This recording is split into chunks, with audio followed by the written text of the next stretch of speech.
called the Hermetic Corpus. This is a group of books, the most important of which is called the Asclepius.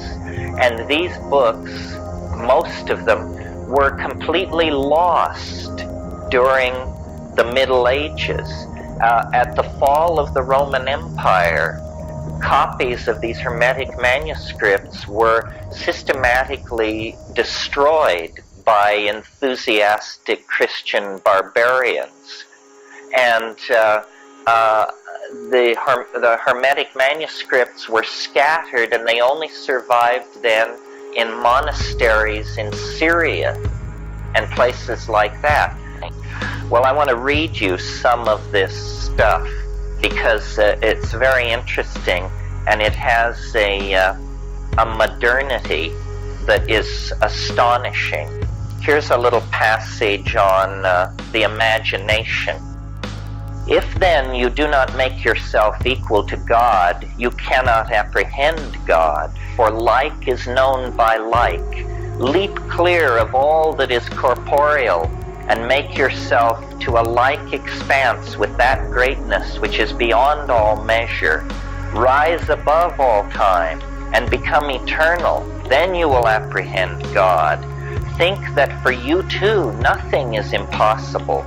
Deem that you too are immortal, and that you are able to grasp all things in your thought, to know every craft and every science. Find your home in the haunts of every living creature. Make yourself higher than all heights and lower than all depths. Bring together in yourself all opposites of quality, heat and cold, dryness and fluidity. Think that you are everywhere at once, on land, at sea, in heaven. Think that you are not yet begotten, that you are in the womb, that you are young, that you are old, that you have died, that you are in the world beyond the grave. Grasp in your thought all this at once, all times and places, all substances and qualities and magnitudes together. Then you can apprehend God.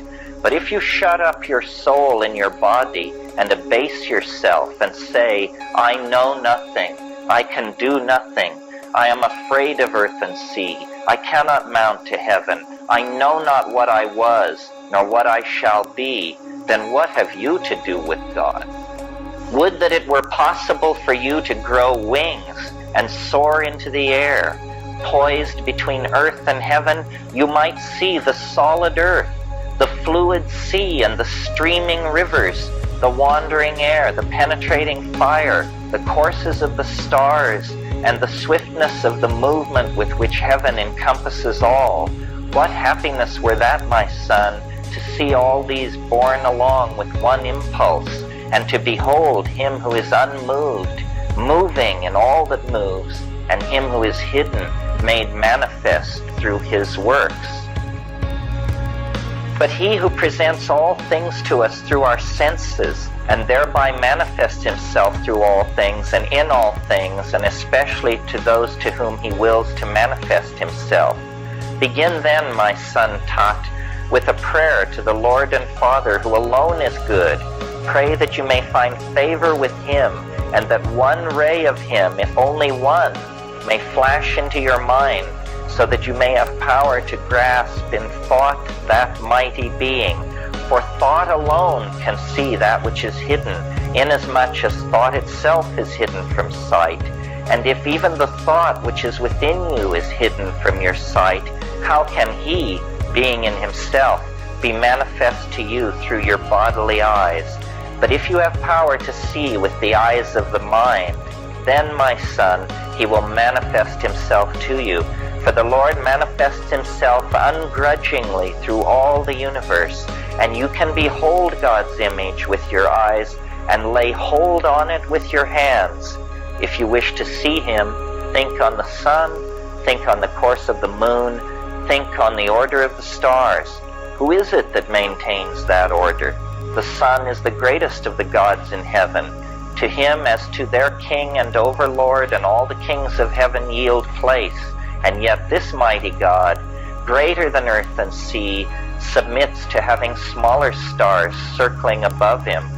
Who is it then, my son, that he always obeys with reverence and awe? Each of these stars too is confined by measured limits and has an appointed space to range in.